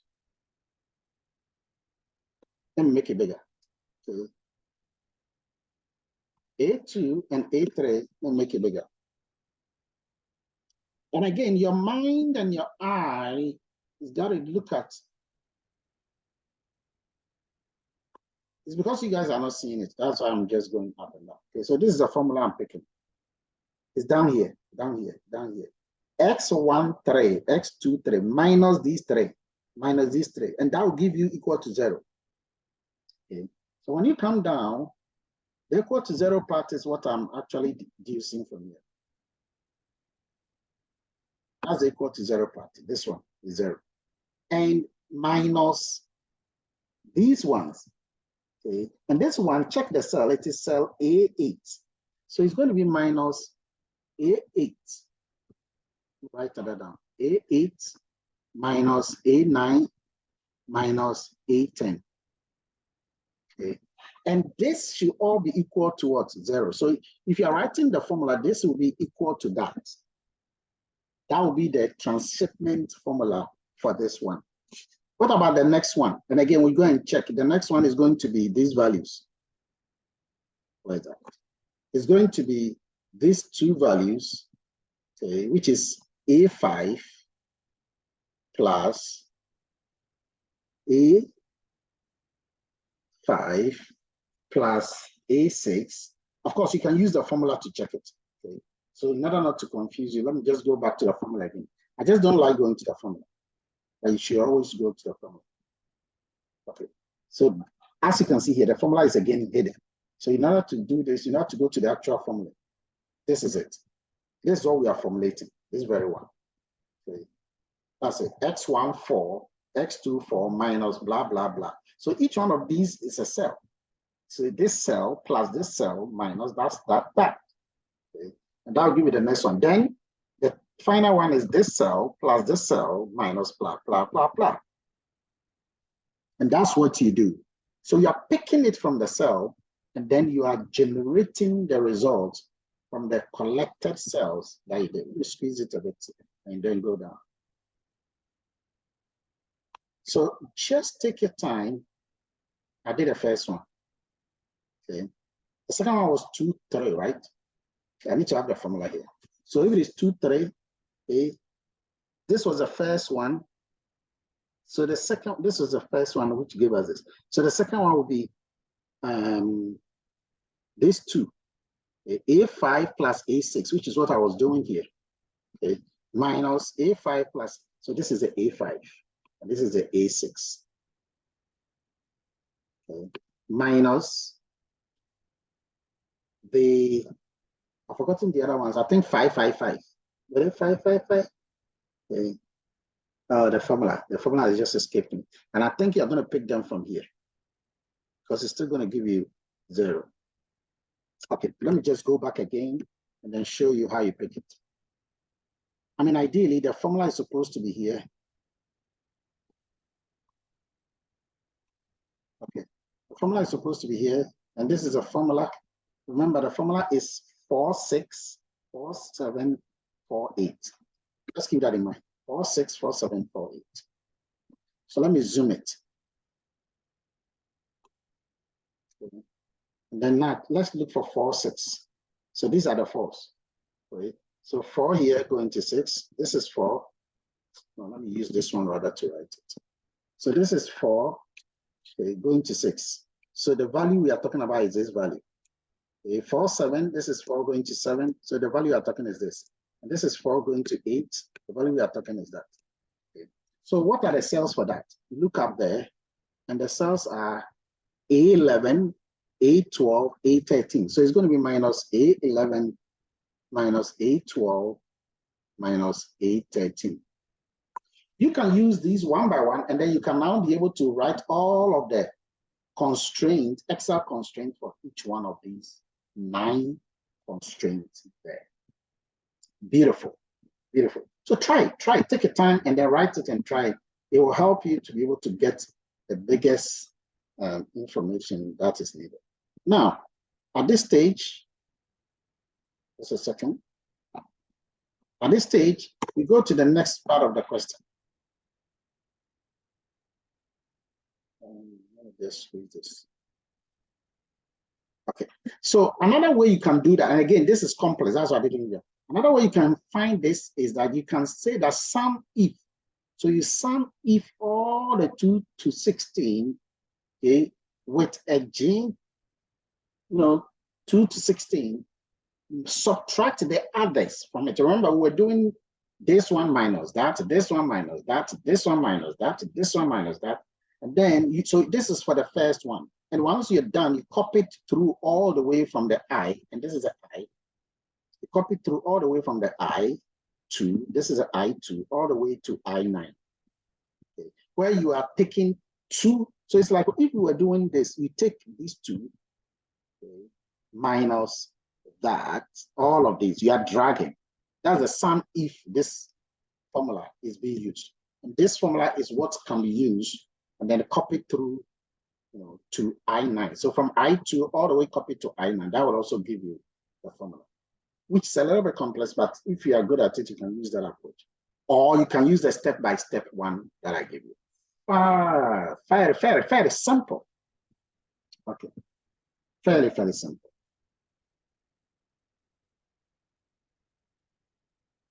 Somebody said, can I use different color for the constraint? Color like what? Okay, let's go to question C. Question C. What is the optimal solution to the maize cultivation problem? Now, this one is simple. It's talking about the decision variables. What is the optimal solution? Now, this one is fairly simple. So when you look at it, the optimal solution is this. Again, you guys say you don't see this. So let me make it bigger.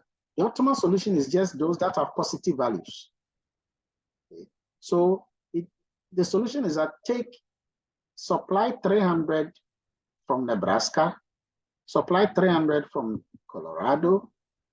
Okay, let's go to the next step. And then, where are you supplying them to? Okay, of course, when it goes to the transshipment, they will all be 0, 0. So eventually, so supply 300 through all of those things, and eventually, where are those that are being demanded? And eventually, Chicago, St. Louis, and Cincinnati will receive 200, 100, and then 300. That's it. Okay. So that is it. But the decision variables he's talking about are those that have 0, you don't talk about them. So this is what it means. You're going to supply 300 from Nebraska, and what you take, you see. But supply 300 from Nebraska all the way to DM. And then you're doing 300 again from the Colorado all the way to Omaha.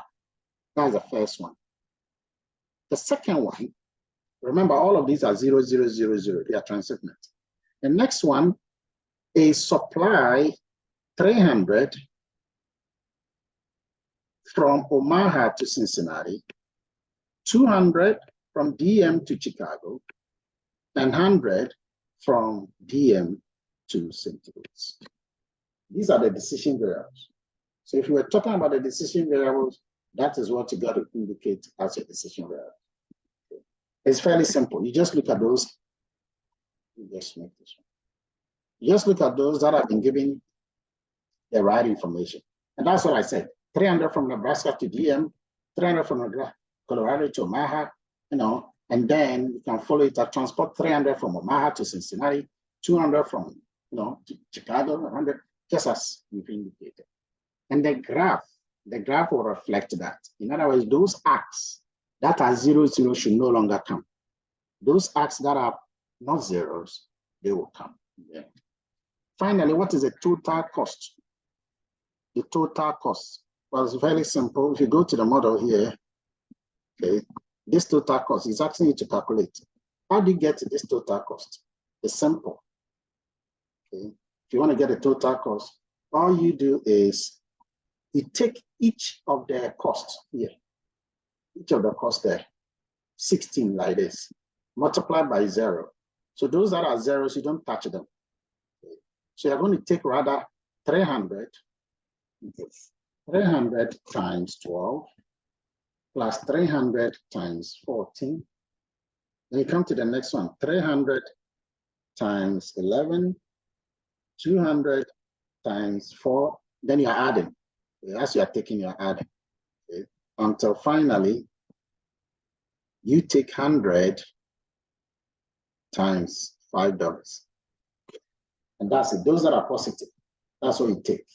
And then you can now have the final thing. So how does it look like here? Let's check it. It's fairly simple. It's fairly simple. Very, very simple. Oops. So this is it. So just as I indicated there, you take 300 times 14, 300 times 12, 200 times 4, 5 times 100, and then $11, 300 times $11. And that's what you do. And then you add all of them, and that will give you 12,400. This becomes the minimum cost of the entire transshipment model. Okay. That's a beautiful thing. So you've been able to now learn about the transshipment model. You've learned about the transportation model.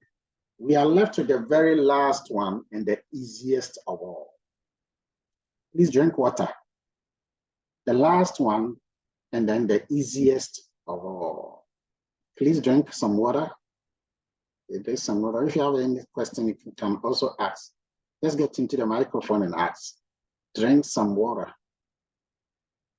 Drink some water and get ready for the last one. The last one is easy.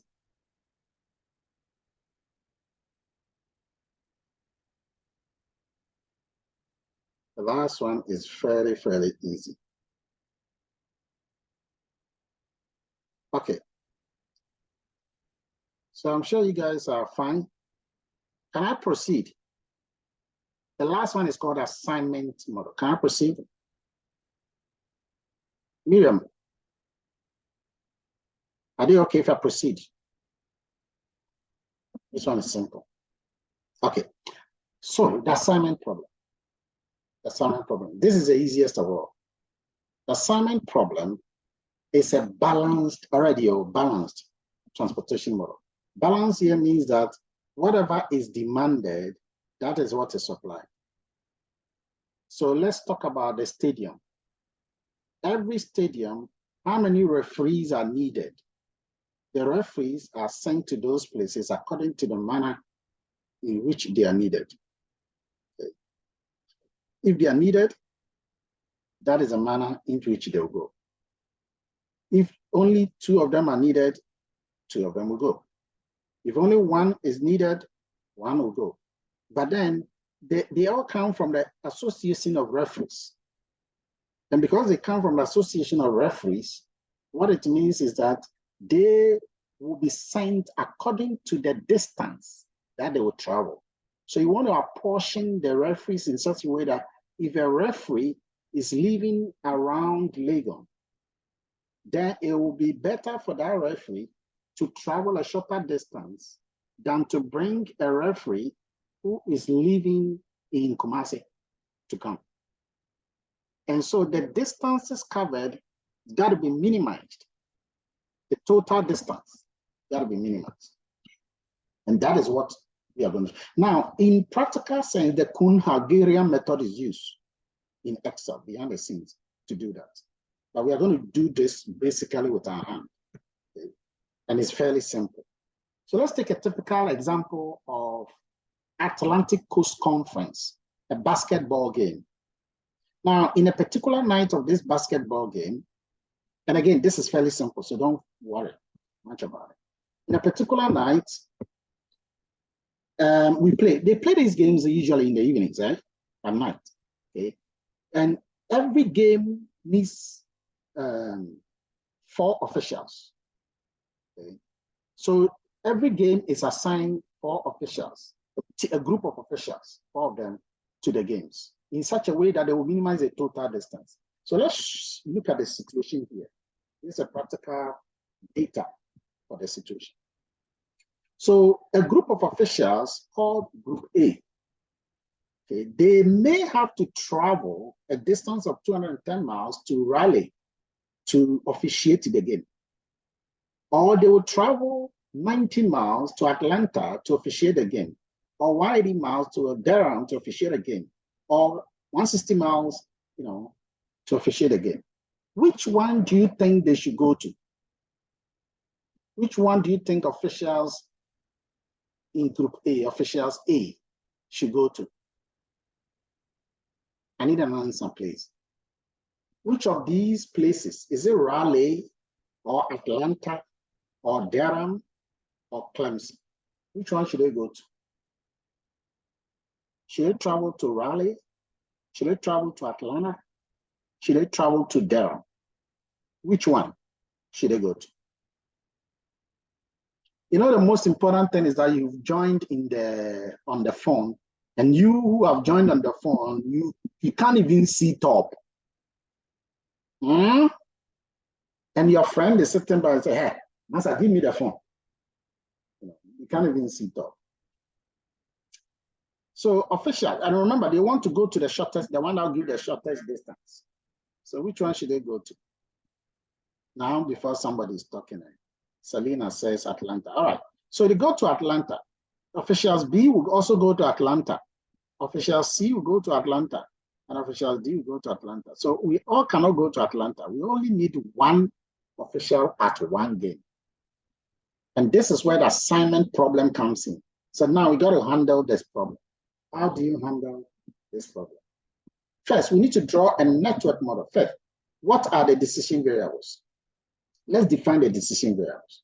The decision variable is to assign official A to game A. So a particular official to a particular game. So what will the decision variables be? Let me just show you something. It's fairly simple, like I said. Oops. So the decision variable is let Xij be that coach I or official group A is assigned to town J. Okay. So instead of coach, you can say that node I is assigned to node J. It's the same thing. Okay. Or officials of group A is assigned to, game J. That's it. That's a decision variable. And you can take them one by one if you want to take them one by one. The next question. Draw a network diagram for the problem. Well, it's fairly simple. If you look at it carefully, it's fairly simple. How do you make it a network diagram? There are 4 guys going to 4 places. So you do 1, 2, 3, 4. Okay. Officials A, so this one becomes A, this is B, this is C, this is D. And they are going to what? Raleigh. Okay, so that is R. They are going to Atlanta. And again, you can use the numbers too. The numbers always makes it easier. This one didn't use the numbers, but it's always good to have the numbers. I won't lie to you. So you can have 1, 2, 3, 4. Okay, going to this 4, 5, 6, 7. That's it. And now you draw them. Okay, this one is going here, it's also going here, it's also going here, it's also going here. Okay. And then this one go there, and then each one of them, just as we did, just that these ones are 4. And as you do, you use the same x14, and then the distances covered for that, it is 210. So the first one is 210. They just assign them as usual, So without drawing behind the scenes, okay, without drawing on the back of your mind, I want to show you clearly how it is supposed to be. And like I said, it's fairly simple. So this is how it's supposed to be drawn. Okay. When you're using the numbers, like I said, it's easier. So in this case, I put the numbers here, and then these ones went to this side. Okay. It doesn't matter. Sometimes you can put the letters in front and then the numbers on the end. Sometimes the other way around. But just don't mix them. That's the most important. You don't mix them. If all the numbers are at the edge here, it should be there. If all the numbers are at the end edge here, they should be at the end edge. And then you label it nicely. The labeling alone will give you a lot of marks. Okay, now the next question. Formulate a linear programming model for solving the problem. And again, it's fairly simple. So the question is, how many constraints are here? Quickly, this is the easiest question. How many constraints are here? Okay, you got 8 constraints because there are 8 nodes. Okay, how many decision variables are here? How many decision variables are here?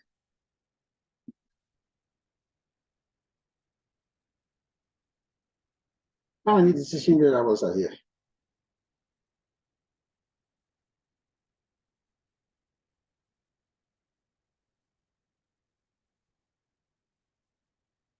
Okay, you got 16. Okay, so now, how do you write the objective function? Objective function is take the 210 and then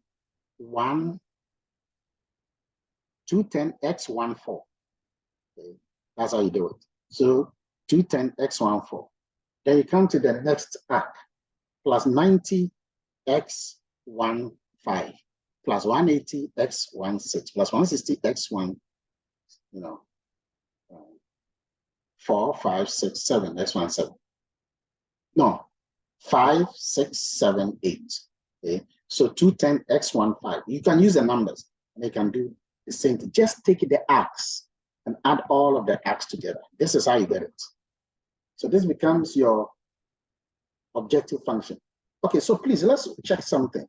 Okay, The decision is not minimizing the distance, but what you are doing is you are maximizing. Oh, it's minimizing. It's minimizing the distance. So that word I wrote there is supposed to be minimize and not maximize. So this is supposed to be min and not max. So you minimize all of these distance. It's subject to the first constraint. And guess what? The constraints are fairly easy. You write a constraint for this. The acts that are leaving it. And it should be equal to 1. Don't forget. Everything should be equal to 1. That is assignment. So how many acts are leaving this? 4. What is the name of the first act? X1, 5. Second act, X2, X1, 6. Next one, X1, 7. Next one, X1, 8. Equal to 1. You're done with the first one. Okay, so you add them. You add them. Then the second one becomes X2, 5 plus X2, 6 plus X2, 7 plus X2, 8 equal to 1. Then the next one, okay, X3, 5 plus X3, 6 plus X3, 7 plus X3, 8 equal to 1. This is assignment. The next one, then you do X4, 5 plus X4, 6 plus X4, 7 plus X4, 8 equal to 1. Then the next one, okay. Now this one, you're just counting the acts that are coming into it. So when you look at Raleigh like this, which act is coming into it? X1, 5. Which act is coming to it? X2, 5. Which act is coming to it? X3, 5. Which act is coming to it? S4, 5. Okay. And that is how you write all of this. So when we go down here, you see that these are the decision variables. They all are equal to 1, equal to 1, equal to 1, equal to 1, equal to 1, equal to 1, equal to 1. And then finally, you add your non-negativity constraint. You are done. This is assignment problem. So at this stage, Excel is done here. Excel is generated a final result. This is a final result. Question. So you're asked some few questions based on this final result. So what's the first question? First question is, what is the optimal assignment to rule? So what is the solution? Where should we assign what? Well, the first assignment rule is this. Okay. Those that have a final value of 1, those are the ones we got to assign.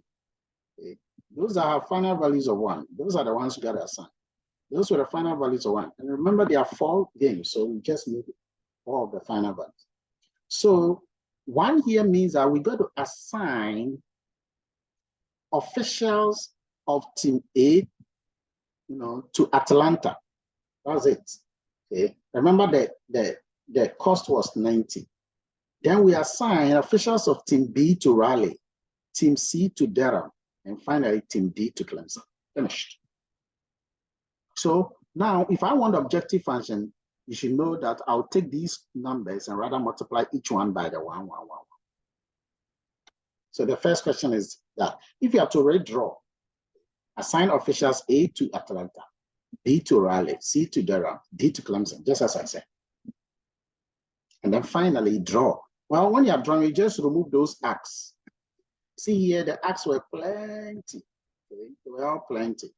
But at this stage, even though there are plenty, at this stage, what we want is that those that are, remember, it was Atlanta, A to Atlanta. So in this axis, this 3 will go, and only 90 with the XAA will come. So when you go down and go and check the graph, that is it, 90 with the XAA will come. And that XAA is 1. And then the B going to Raleigh, the C going to Durham, the D going to Clemson. Each one is assigned official of 1.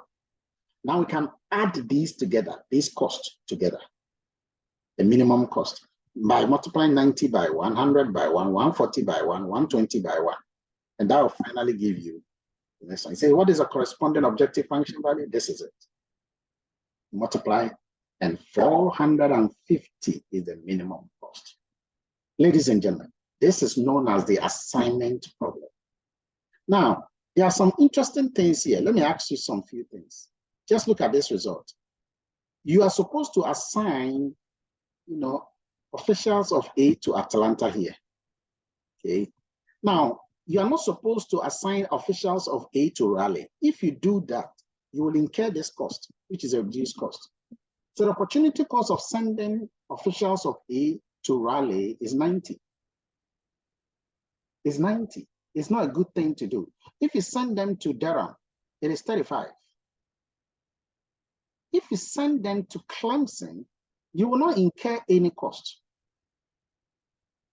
You not incur any opportunity cost, reduced cost, but you will incur a cost, an actual cost of what? 160 instead of the 90. And remember, you want to minimize it. Okay. And this allowable increase and decrease tells you that the cost here can go. This is beautiful. Okay. The cost can be increased by a maximum of 0. In other words, 90 is the maximum cost you should have. But then the allowable decrease is a positive infinity. So you can go down, which will be the 90 minus that, which will give you a negative value and hence 0. In other words, the upper bound and the lower bound of this cost are going to be the same 90. Oh, sorry, the upper bound is going to be 90, the lower bound is going to be 0. So 90 is the minimum cost, or let's say, is the maximum cost you should have. But if you should go this, okay, the allowable increase is telling you that you got to increase a 160 to 195. It can increase, so that you bear a lot of cost as well. And then the minimum will still be what? Will still be 160 because it's 160 minus that. So what it means is that the 160 minus that means that the lower bound is 160, the upper bound is 195. So you are still going to be grappling with some more cost if you should go down, even though it has a value of what? 0. This final value of 0. That is why it has this final value of 0. Okay. And that is even though the reduced cost is 0. That's what I'm saying. Even though the reduced cost is 0, it doesn't mean that because the reduced cost is 0, you should still what? You should still go there because its actual cost is still high.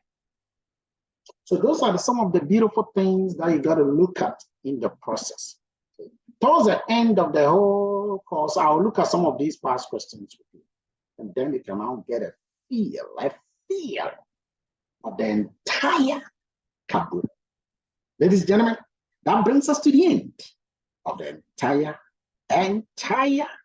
Kabbalah.